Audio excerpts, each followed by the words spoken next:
Bonjour à tous, j'espère que vous allez bien. On se retrouve aujourd'hui pour la recette de korma à l'agneau.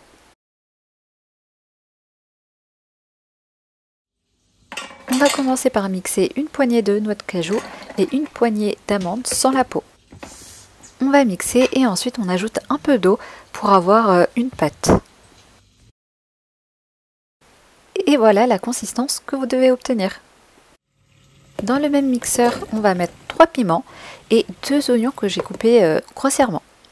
Voilà, on va mixer grossièrement, pas la peine de faire une pâte très fine.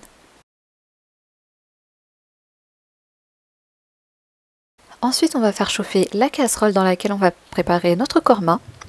On va y verser de l'huile et une fois que l'huile aura bien chauffé, on ajoute de la cannelle, des clous de girofle, de la cardamome ainsi que la pâte de piment et d'oignon qu'on a préparée au préalable. On va faire revenir le tout à couvert jusqu'à que les oignons deviennent bien dorés.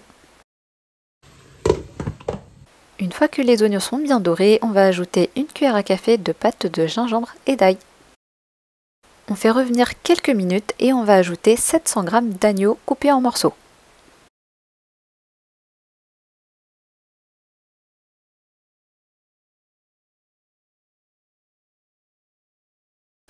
On va laisser cuire quelques minutes à couvert.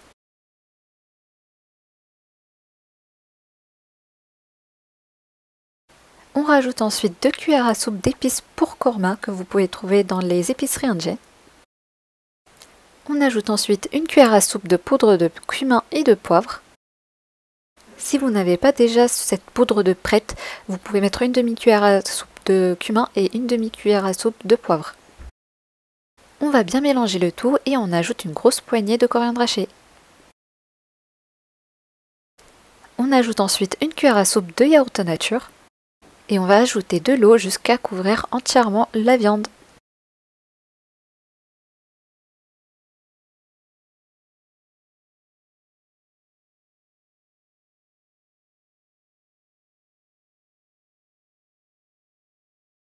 On ajoute le sel, donc selon les goûts.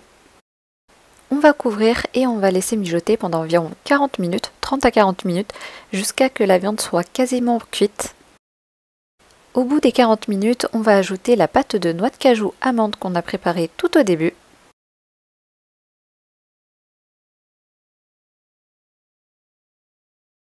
Si vous le souhaitez, vous pouvez ajouter 2 pommes de terre coupées grossièrement.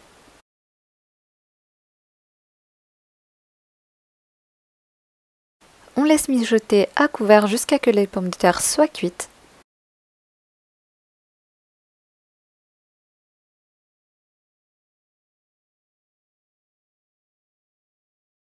Une fois que les pommes de terre sont cuites, on va ajouter un demi-verre de lait de coco pour finir. On va mélanger un coup.